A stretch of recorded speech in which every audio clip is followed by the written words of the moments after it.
A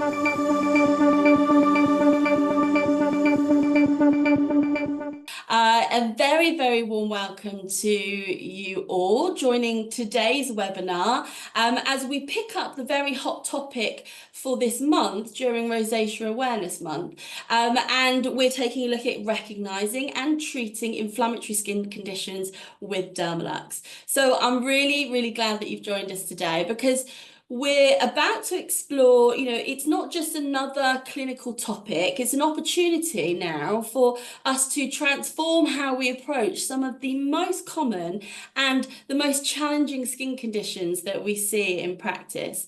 And inflammatory disorders like acne, rosacea, dermatitis, eczema, they don't just affect the skin, they affect our confidence, our well-being, and really the way that clients feel about themselves. And as professionals, we know that delivering real, visible and lasting change is really what sets us apart, in our businesses. So we really hope that you leave today's session with a clear understanding of how inflammation disrupts skin health and how LED phototherapy, which is backed by solid science, can then overcome these conditions and be one of the most powerful tools in your treatment arsenal.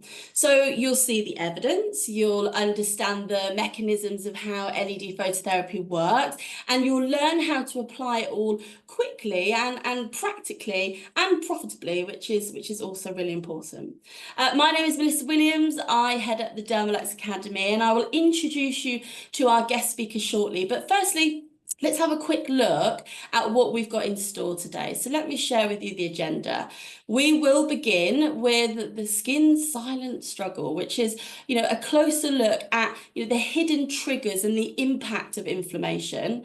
Then we'll get into the science, where we'll connect the dots between the biological mechanisms and then Dermalux technology. You'll see clinically proven results with some incredible new data that is also possible for you to download for the latest case study report. And then finally, the practical side. So, turning the theory that we learn in today into treatment plans that you can start using today. And we'll wrap it all up with a Q&A session, so you can, this is really your chance to ask us any questions that you have.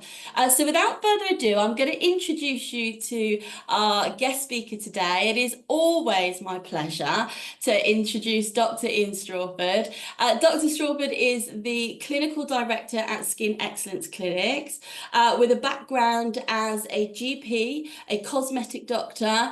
He really does offer a unique, holistic perspective on treating the skin. So understanding not just what's going on the surface, but what's happening beneath it too, and how we can get the very best results. He is a full member of the British College of Aesthetic Medicine, a highly respected key opinion leader and experienced medical trainer. He is known for translating these complex clinical science into protocols that, deliver meaningful, measurable results for both patients, but also for us as practitioners. So today he will be guiding us through the latest understanding of inflammatory skin conditions and showing how Dermalux has really changed the way that he has treated these types of conditions in clinic as well. So welcome, Dr. Ian. Again, it is so great to have you with us.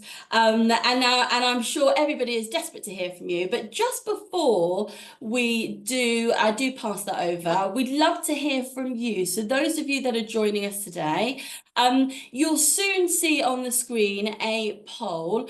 And as inflammatory skin conditions, are super complex and really challenging for us to manage, we want to focus on what matters most to you and your patients. So on the screen, hopefully, you will be able to see a poll there. So what are the biggest challenges when treating inflammatory skin conditions?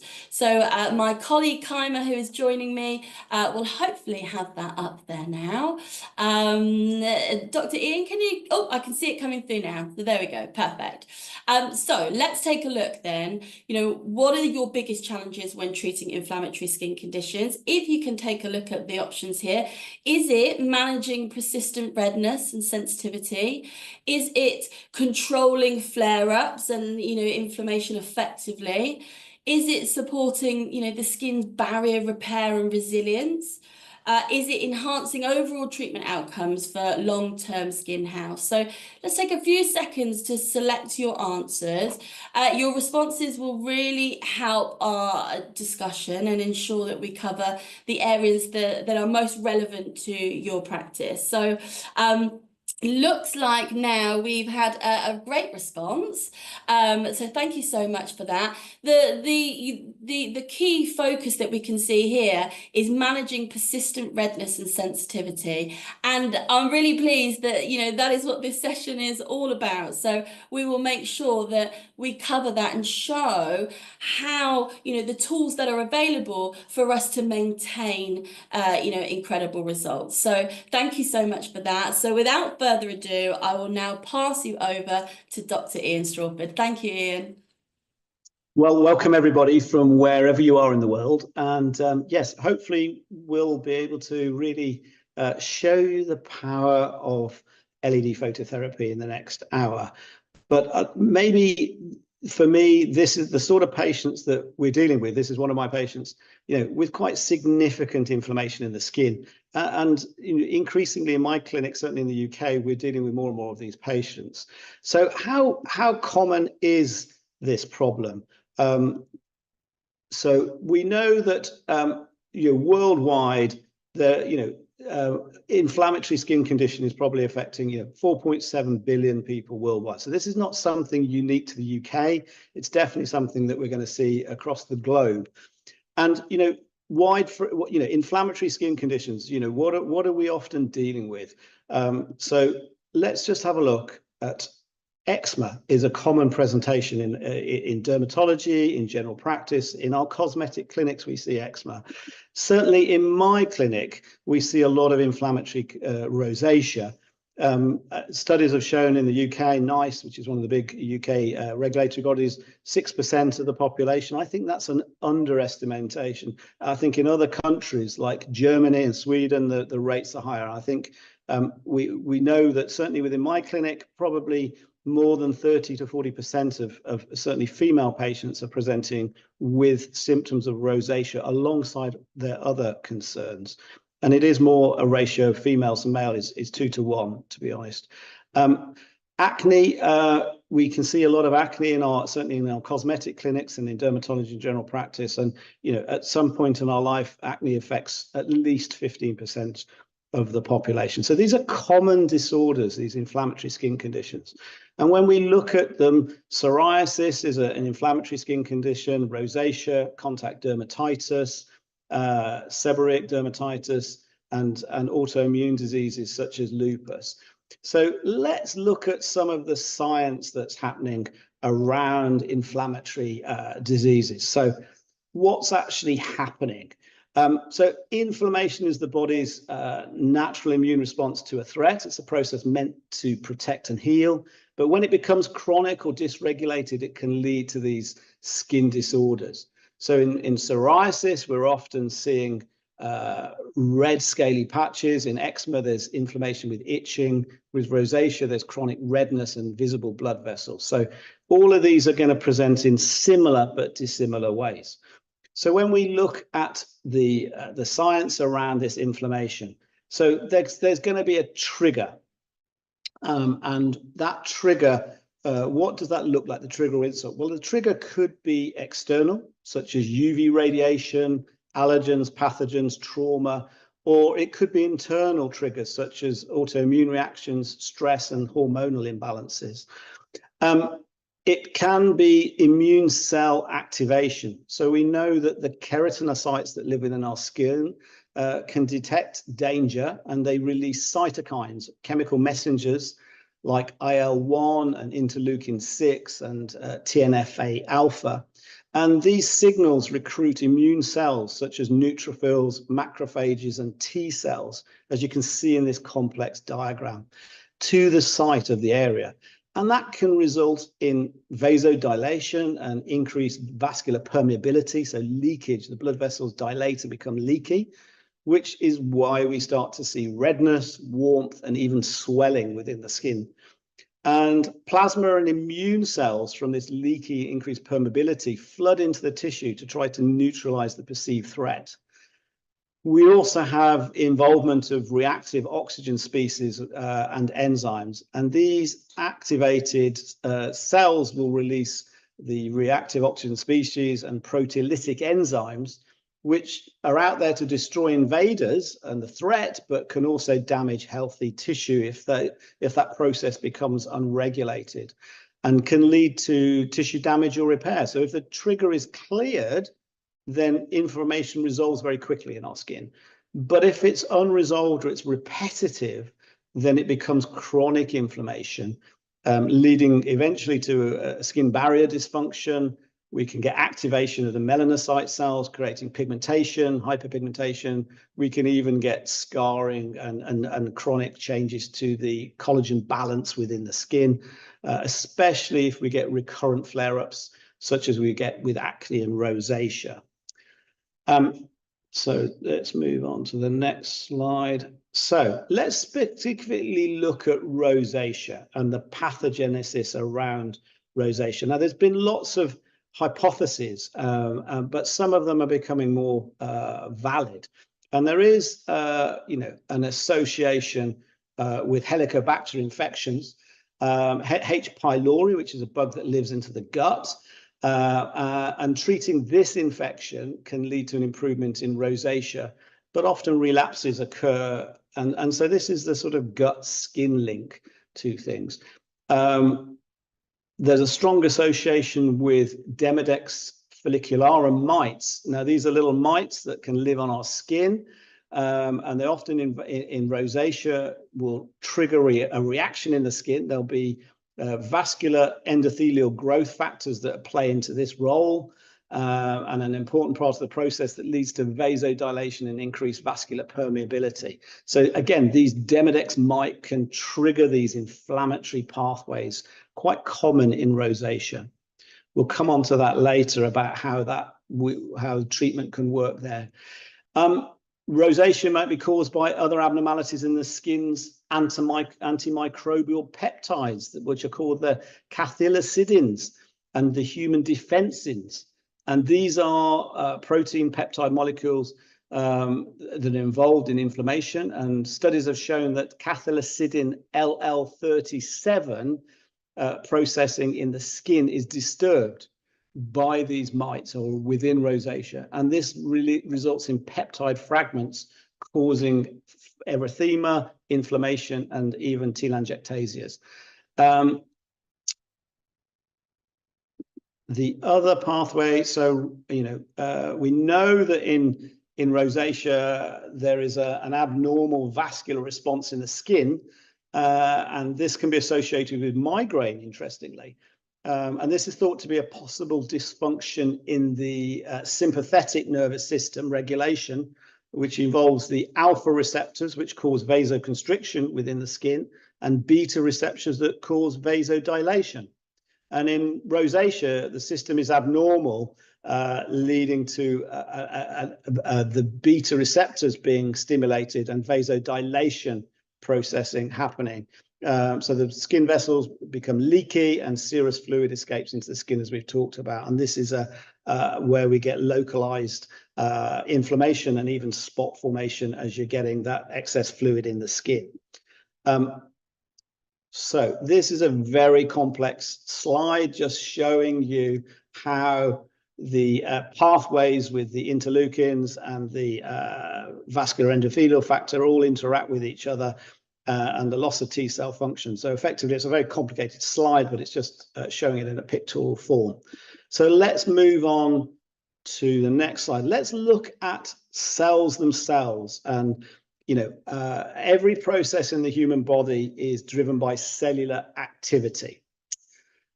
From recovery to repair, our cells are the building blocks of all biological function. So what are the key functions of our cells? Well, the first one is energy production. Cells generate energy in the form of ATP, adenosine triphosphate, and this action is provided by the mitochondria, which is a powerhouse of our cells, and it's needed to power all those biological processes. And this is why energy production from the mitochondria is so important. Another function is maintenance and repair. So cells synthesize proteins, they repair damaged DNA, and they manage tissue integrity to ensure a proper functioning of the cells. And another function of cells is communication and regulation. So cells communicate via chemical signals to coordinate responses to stimuli. They regulate body functions, and they maintain a stable internal environment. So all of these are very, very important, but the most important is the mitochondria. So think of cells. For cells to function optimally, they require energy in the form of ATP, this adenosine triphosphate, and this is produced by the mitochondria. So think of cells as factories, and ATP is the electricity that powers these machines. The mitochondria are the power plants generating that electricity in our factories, in our body, ensuring our factories run smoothly and efficiently. And certainly without enough power, production slows down and the factory doesn't operate at its best. So that's a nice way of looking at things. So effectively, 90% of energy production in the body comes from these mitochondria. So they're very important. And if mitochondria fail, then everything else is going to start failing, whether it's regenerative or growth respects. So let's just look a little bit more closely at mitochondrial dysfunction and the silent epidemic behind these skin diseases. So when we're looking at mitochondrial dysfunction, we may see slower collagen and elastin production. We may see chronic inflammation and redness, as we're seeing in rosacea and other inflammatory skin diseases, because the dysfunctional mitochondria will increase oxidative stress. Poor wound healing, and scarring. So low energy impairs cellular repair. These are all very important functions of the cell and the mitochondria. And then effectively, this thing that we now call inflammaging. I think that's on another side. So inflammaging. Let's see. There we go. Inflammaging is the effect of inflammation on the aging process. So again, faster skin deterioration, and we see that in a lot of our patients with inflammation from a lot of causes within our body is going to accelerate the aging process as we see it on the skin. So let's look at mitochondrial function, specifically in the pathogenesis of rosacea. So mitochondria, as we said, play a very significant role in the pathogenesis, especially in inflammatory conditions, especially rosacea, particularly due to their involvement in cellular energy production, inflammation, and oxidative stress.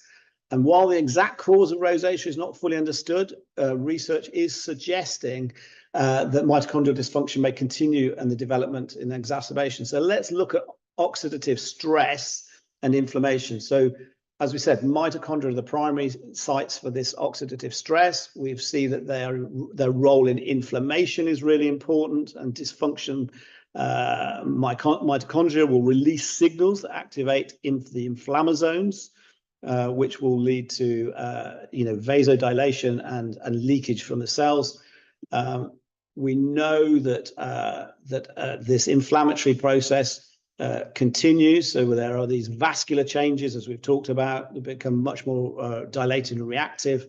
And mitochondrial dysfunction also impairs endothelial cell function itself. And then there's altered cellular metabolism, which will eventually affect and contribute to the abnormal skin barrier function, which again leads to an impaired ability for the skin to protect itself. And other organisms such as the Demodex mites can start to become a problem and get into the skin. So mitochondria are central to the regulating of cellular metabolism. Okay, so let's look at recognizing symptoms of rosacea. So rosacea, there's 4 types. Type 1 is the common one we see. Erythrometallangiectasia, I can't pronounce it, ETR rosacea, which basically means redness. And most of these patients are coming in with type 1, just will be describing flushing and redness, which may last hours or days or weeks, or sometimes even is permanent. And their skin becomes very sensitive to all sorts of triggers, such as the sun, alcohol, spicy foods, emotion. And then we have type 2 papulopustular rosacea.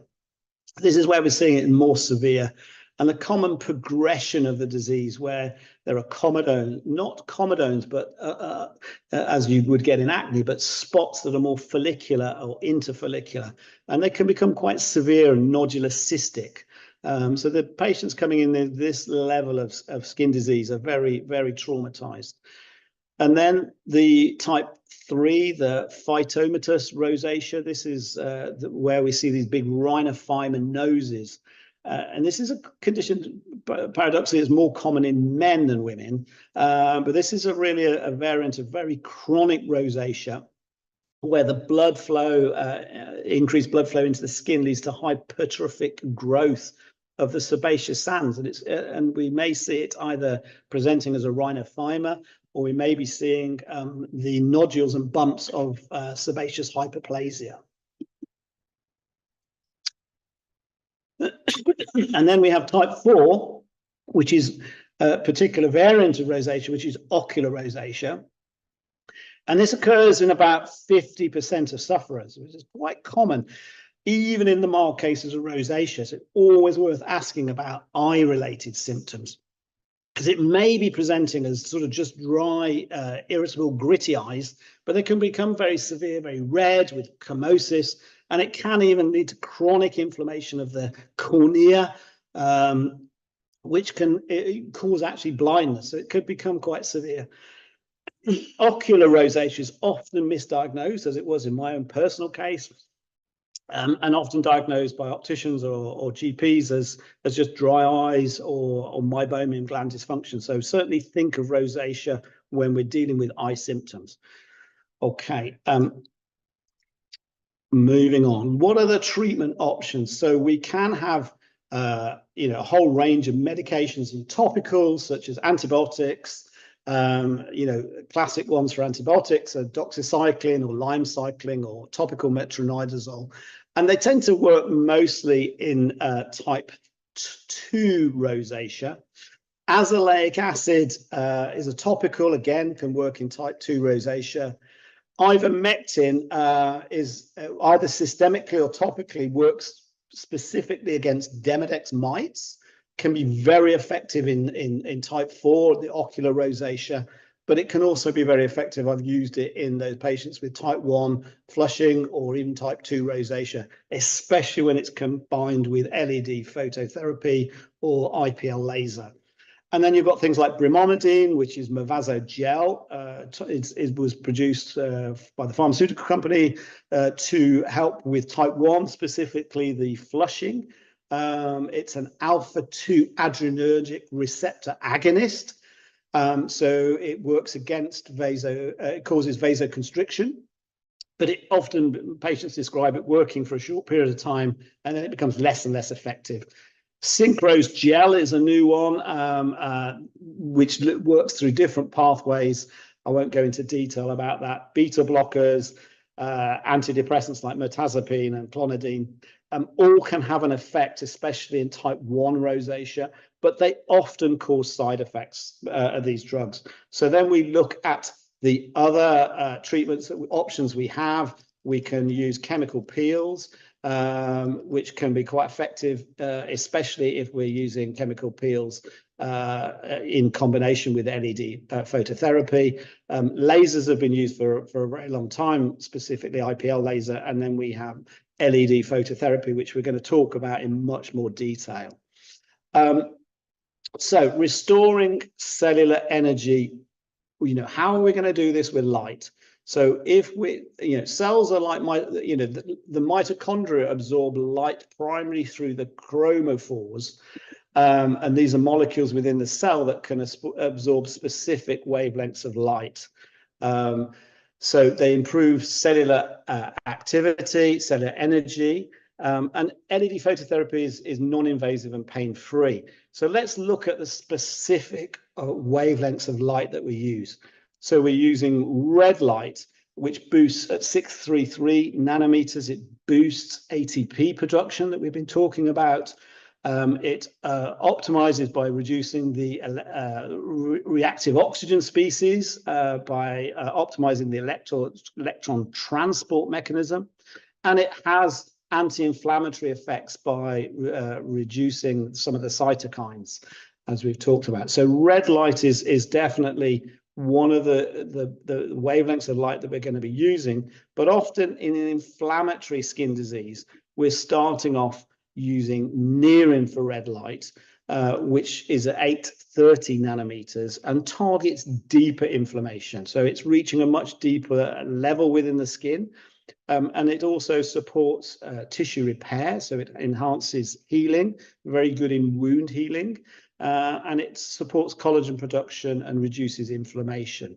So red and near infrared light are the two proven lights that we're using in most cases, and we'll talk about that in more detail, with inflammatory skin disease.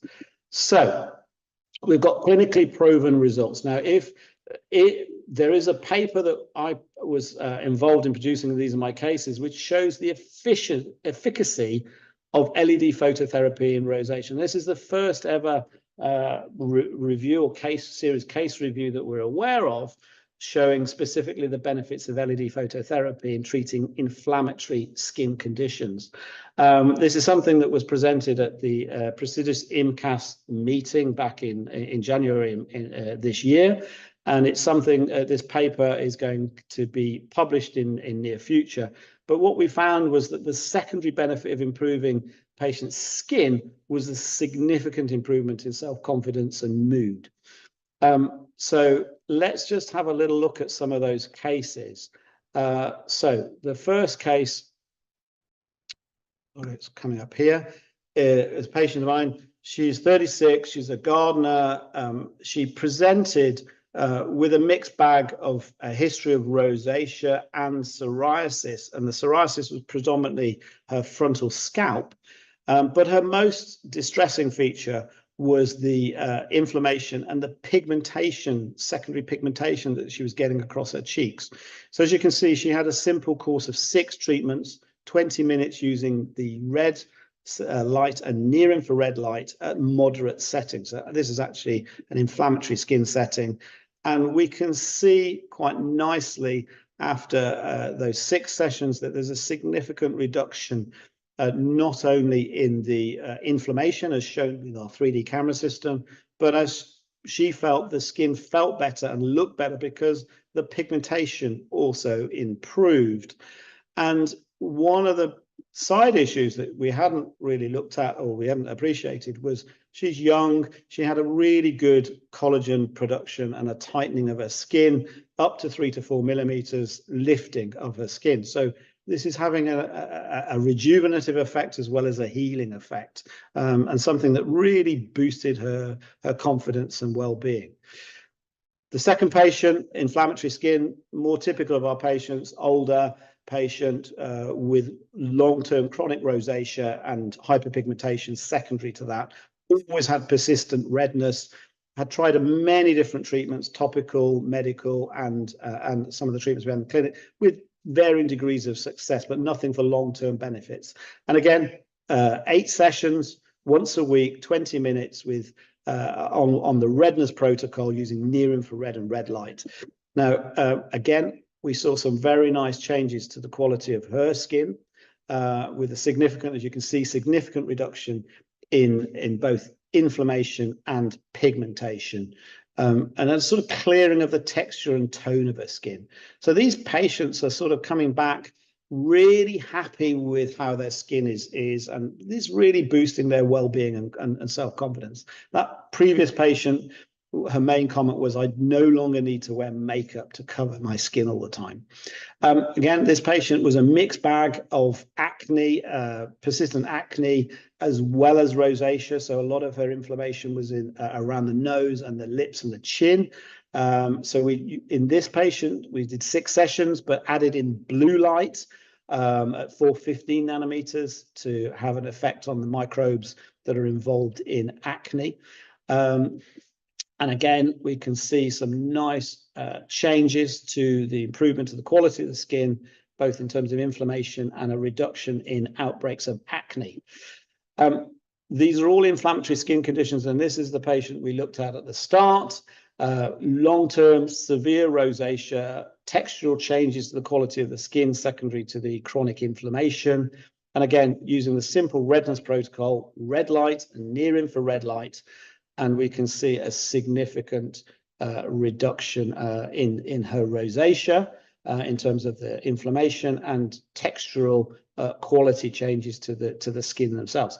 These patients all now come and have a maintenance program with LED phototherapy, usually having treatment once a month for 20 minutes at a session. So let's move on to, if anybody wants to download this paper, you can scan the QR code and you can look at this paper in its entirety, and all the cases that I've just presented are there. So let's have a look at what the TriWave is. So, this is where our results come from. The TriWave is, we're moving from a standard to a bespoke signature treatment. So Dermalux, certainly in my clinic, has been a game changer. And I think it is a game changer, LED phototherapy, and certainly the TriWave MD in medical aesthetics. Okay. So for me, in our clinic, we now have something that is science-backed. I'm no longer reliant on conventional treatments like my topicals or medication. I have a drug-free, non-invasive approach now to be able to target these patients with inflammation, redness, compromised skin barriers. Much more effective than we ever have done before. Much faster recovery times for patients having other treatments, and improve long-term skin health in my patients with chronic skin conditions, particularly. Especially, traditional treatments for inflammatory skin conditions were quite reactive. We were using other chemicals that sometimes inflame the skin. They got worse before they got better, these sort of things, or they got side effects from medications. And now we have, we can be more proactive rather than reactive. And I think this has really changed the way that we're using this technology. Okay. So the future of skincare is here with the power of the TriWave. So let's look at the technology. So we have Dermalux is a bespoke high power, and that's really important, high power single wavelength LEDs within in the head of this machine, and they've been configured to deliver more photons, i.e. power of light, to the treatment area than any other treatment device. So the energy is delivered at the precise peak wavelength, and this is really important. So this maximizes cell activation with proven results.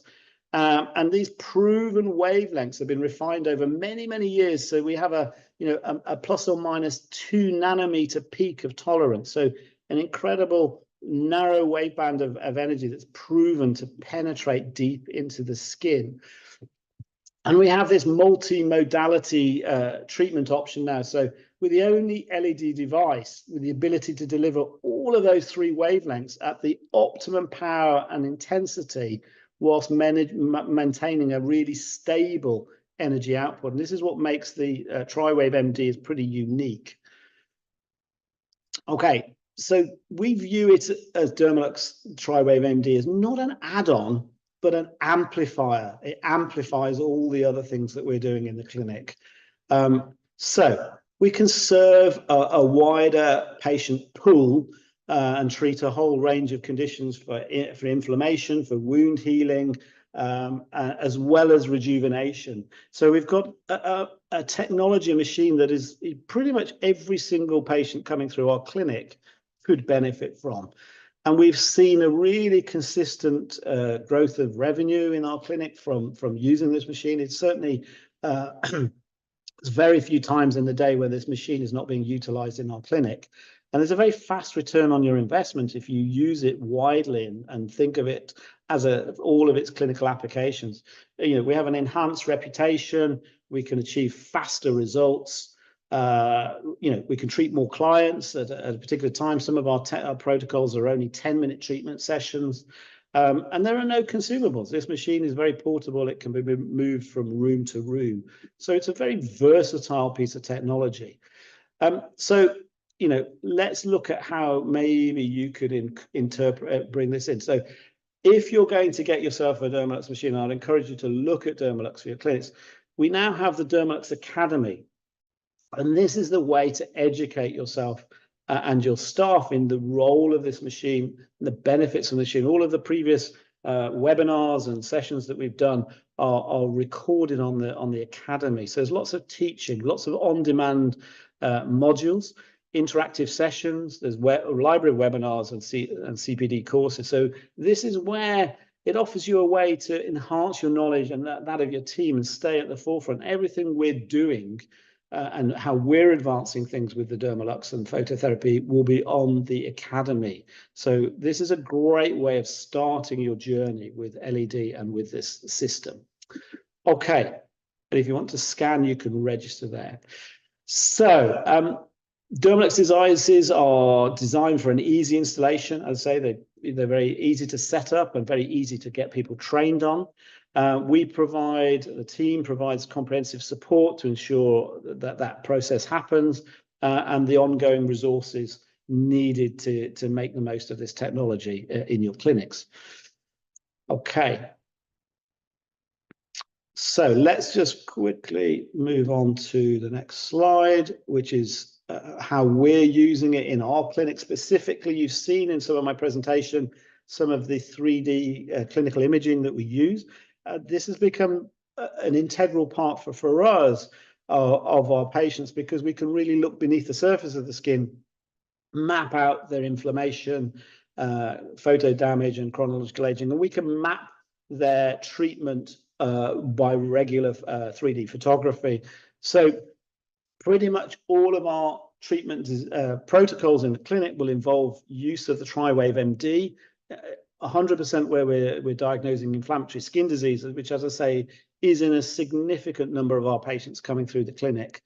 And you know, we're often combining it with other treatments such as our lasers, radiofrequency, and injectables to offer a sort of wound healing or a reduction in inflammation. And as I say, many of those patients who are having those other treatments already have inflammatory skin disease. Okay, so some of the protocols that we're looking at. So if we're looking at treating inflammatory skin, and what I love about the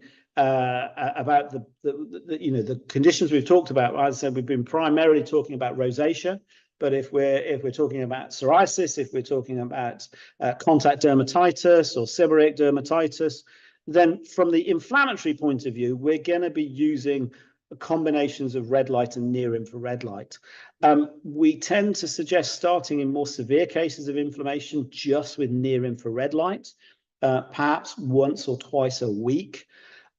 Introducing the red light as and when we see that inflammation settling. And there's a reason, because sometimes if you go in when you've got significant inflammation, you might actually temporarily or short-term make that inflammation a bit worse with the red light. And that was some of our initial experience, which then can put patients off, because if you make them worse before they get better, they'll often say they don't want to continue treatment programs. So the near infrared for wound healing, for inflammatory skin, get their confidence in the system and the treatment, and then you can start introducing red light as things improve. And so, but if you're starting with a mild to moderate, then you can combine both, usually once a week in our clinic for 6 to 8 sessions. We would just on that, we would add blue light where we're dealing with infection. So certainly in acne, there's a lot of evidence that we need to add in blue light to kill off P. acne bacteria. There is some evidence coming through that blue light may work well against Demodex follicularum. So we may see the introduction of blue light in some of our patients with inflammatory skin disease with rosacea. So bringing it all together, what does this treatment offer us? It offers a drug-free, irritation or side effect-free, resistance-free treatment that is clinically proven. You've seen the visible results. I see the results every day. It's the one treatment that patients are coming back for. They will all sign up for maintenance programs when their skin improves. It's backed by science. It's not competing with anything else you have in your clinic. It works synergistically well with everything else, as you can see. And it's a high margin, low effort, results driven. What I love about this machine in my clinic is that once we've made a diagnosis and we've made a treatment plan, I don't have to get involved. The patients are coming and my staff are doing all the treatments, and that's a wonderful place to be. So there you go. I think we've got through in the time I was given. Yes, I'm sorry, very good. Time, so Yeah, no, very, very good and very impressed. I mean, that is such an insightful session, especially, I know we have spoken before about, and actually those cases that you shared with us, in most of those cases, LED phototherapy was last resort, right? Because you've said, a lot of them had been on different medications. One of them had been told to come off a HRT. There was so many concerns before where, it was easy to prescribe a drug, but then there was side effects to that. And actually they're coming to you now kind of last resort, that what else is there? And in a couple of those cases, it's just LED phototherapy. It's just using the Dermalux device, over 6 to 8 sessions, which is remarkable to see that, and for those of you that have asked about taking a look at that abstract more, you'll see in a moment on the next slide. I'll be able to bring that QR code up for you again to scan. But and talking about the issue that we have at the moment, where everybody is resistant to antibiotics and to normal treatments that are out there, or they are having more invasive procedures such as IPL, for example, or laser. And we know again there's downtime, there's side effects. So to see LED phototherapy being used in this way for these types of conditions as a standalone treatment, which is super impactful, but then combining with all the other treatments that are available, are amazing. I mean, is there anything that you wanted to add to that, Ian? So I know we've touched on this quite a lot. Really well. I think that for me the beauty of the LED, and we do a lot of the what we call functional medicine. In our clinic, there's a lot of interest, generally speaking, coming through now about health and well-being and longevity. Yes. And health span and all of these things. And there's a lot in the literature around how light therapy, red light therapy particularly, can slow down the aging process by, and we know now the mechanics, because we're reducing inflammation, we're increasing ATP in the cells, which is what decreases with age. We're making cells, in this case within the skin, more youthful. The other thing just to mention, and there is some evidence, we have photoreceptors in our skin that activate certain processes within our brain, and will release certain chemicals within the brain that make us feel happier. Hence, when we all go on holiday and we go out in the sun, we feel better. Red light specifically can do that, some of those wavelengths. One of the side effects that I see, and I think it's a positive side effect, is everybody goes under that under the tri-wave in our clinic, leaves feeling a bit happier. Now, that's not because their skin has dramatically changed in the 20 minutes they've been under the light, but you do, because there are photoreceptors that are, as I say, they're connected within the brain. So it's a treatment patients love. It's probably one of the few treatments they come to the clinic and go, wow, I felt so much better when I left your clinic, and we found that with patients where we've done more invasive treatments, whether it's been fillers or microneedling or radiofrequency, or you name it, you're stressing not only the skin and the patient in that process of that treatment, that actually the light not only has a calming effect on the skin post procedure and helps the process of that treatment settling in, but also it helps calm any anxiety and nerves the patient has. So our patients then leave in a less traumatized state, so to speak, after the light. So again, it's just a sort of byproduct of this power of this of LED phototherapy. Which is, which we can see, it's just amazing. And hands-free, which is another bonus, right? Because then and normally everybody loves to use the device because it is hands-free and you can be focusing on other things at the same time, which is great. We've had lots of quickly is the other thing we say hands-free, and everybody in my clinic now, including our receptionists, have been trained to use this technology. They don't make the diagnosis, they don't work out which treatment plan, but they can switch the machine on and off. And the beauty is, and we're working all the time, the clinicians that are involved with Dermalux, is on optimized treatment protocols. And you'll see on the Dermalux, there is a redness protocol, there is an acne protocol, there's a mild acne protocol. We have those protocols which we review all the time as to whether we're optimized on the amount of energy and time for a specific treatment session for a condition. So it makes that machine absolutely user-friendly. Unlike, say, lasers, which have to have a lot more calibration and a lot more, skills of the people operating them to not cause chaos and trauma. So it makes it a really safe, user-friendly machine. Yeah, and in your protocols, actually, you have stuck to the presets in most cases. You can see that. A couple of questions that have come up here are, are there any cases where you adjust the protocols slightly? And quite a few questions are coming through about, why we don't use blue light in those preset protocols. So I don't know if you have any comments on that. So I think it's what we discuss at a clinical level at the medical advisory board, isn't it? Is there are some clinicians who are using this machine themselves. They're the one that turns it on and off, and they're much more likely to maybe customize things. And there's no reason why you can't do that. There is a customizable setting. We're working on, you can overdo it. You can actually give too much sort of near infrared or red light, which actually there's a certain amount of energy that needs to go into the skin to reduce those inflammatory pathways.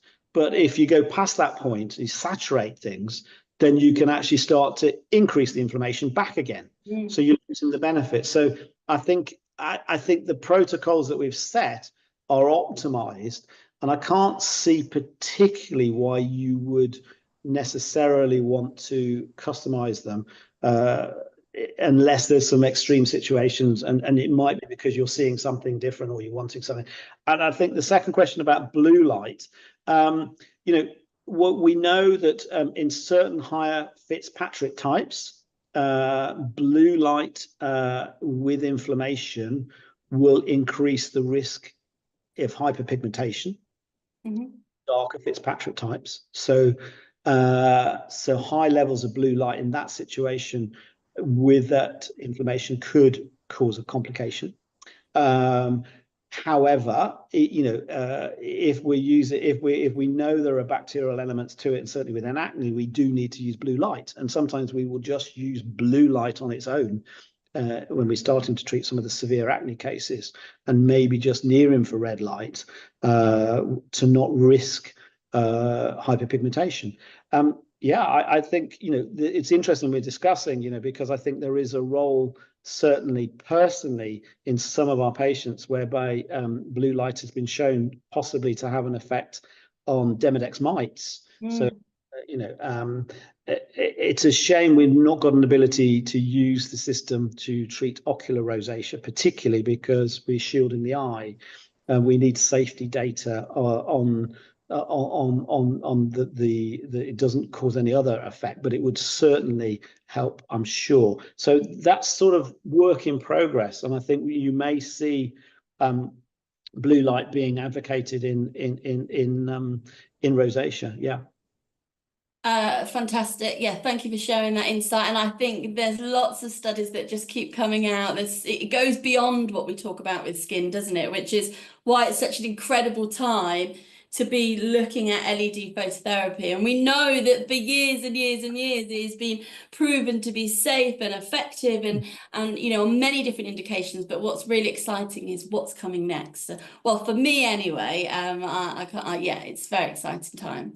There's quite a few questions here on, will this be recorded? So if you want to watch it back, you absolutely can. You'll be able to watch this back on the Dermalux Academy. So again, I'm going to pop up the slide that comes up here, which will have some of the QR codes for you to be able to access and join us. So please do that there.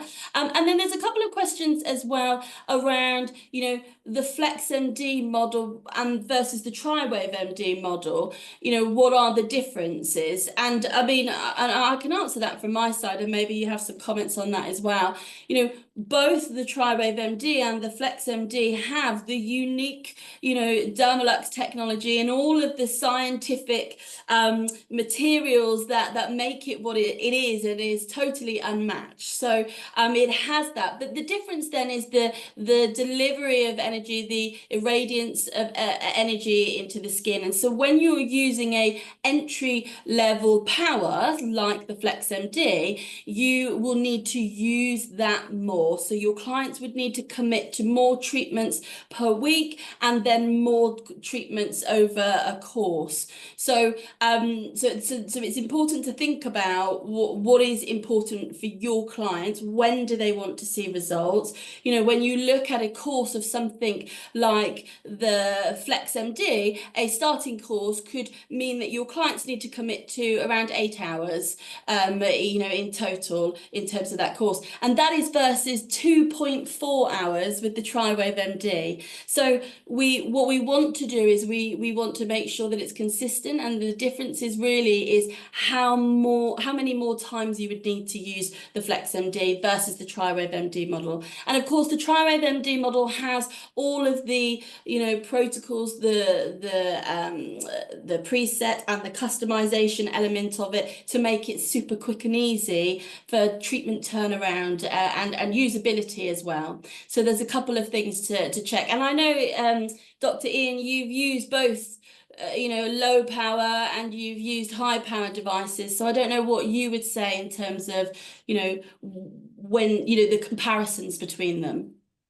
I think it, you know, the title says it all, that, you know, the Flex is a home use device, and I think my biggest concern has been, you know, that people are using the Flexes as a clinical device in the clinic and trying to achieve the same results that we get and have demonstrated with the Triwave MD, which, as you said, unless the patient's coming in every day for a 30-minute session, you're not going to get the same results. So you're you know, I think you're fooling people if you think you are.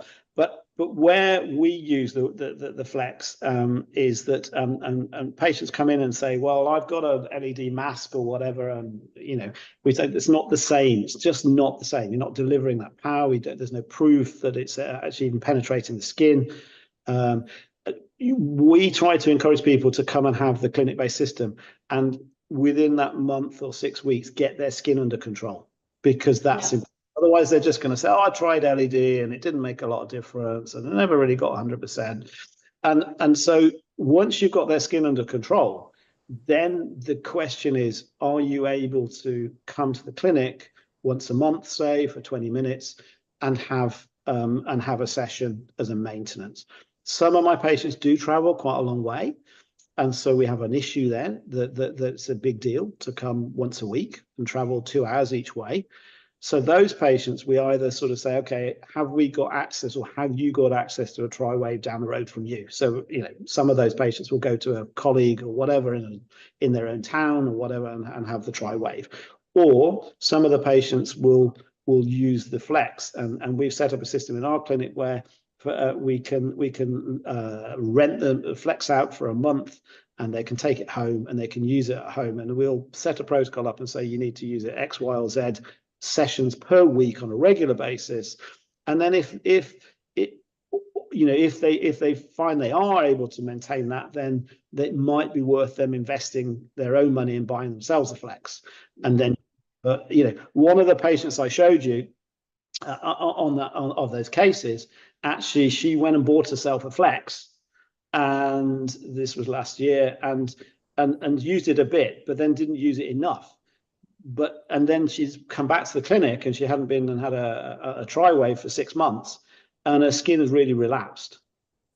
And the problem is she hadn't been using her Flex because people are busy. So you have to ask that question: are you the person, or are you going to be methodical and religious, and you're going to use that Flex on a regular basis to maintain skin health, or to get under control? And I think that's a big question when people invest in the Flexes. But what worries me, and what I don't think is, I don't think we can compare it as a clinic-based system, and therefore, if people are looking to LED as a medical device to help with these, you know, quite severe skin problems that we have, then you need to, you know, they're not comparable and they're not going to work the same. And there's no way I could have patients coming once a day for half an hour to go into the Flex in my clinic, even if they were.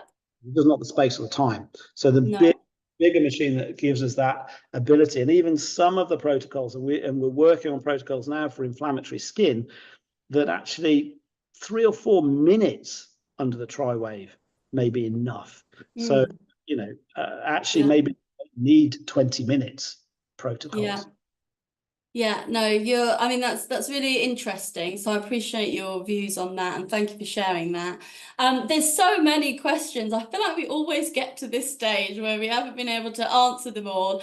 Some really great ones. Lots of them are asking questions about contraindications, about the treatment protocols. And you can find all of this information, did I say inflammation? Information, on the Dermalux Academy. So please feel free to scan the QR code there, and you'll be able to have access to all of those resources instantly. So please do take a look at those. Any of the other questions we will try and answer through Instagram posts, or I will come back to you directly. So thank you so much. There's lots of thank yous in here, Ian, for your presentation in the questions part. So I really appreciate that. That's so good. So thank you for your feedback, and thank you absolutely everybody for joining us. So we have now come to the end. I want to thank you again for your commitment and your engagement, and most of all, you know, your commitment to advancing skin health. Thank you so much, Dr. Ian, for all of your support and all of your insights and the incredible case studies. And I wish everybody a wonderful rest of the day, and look forward to seeing you soon. Thank you, everybody. Take care. Thank you, Ian. Bye-bye.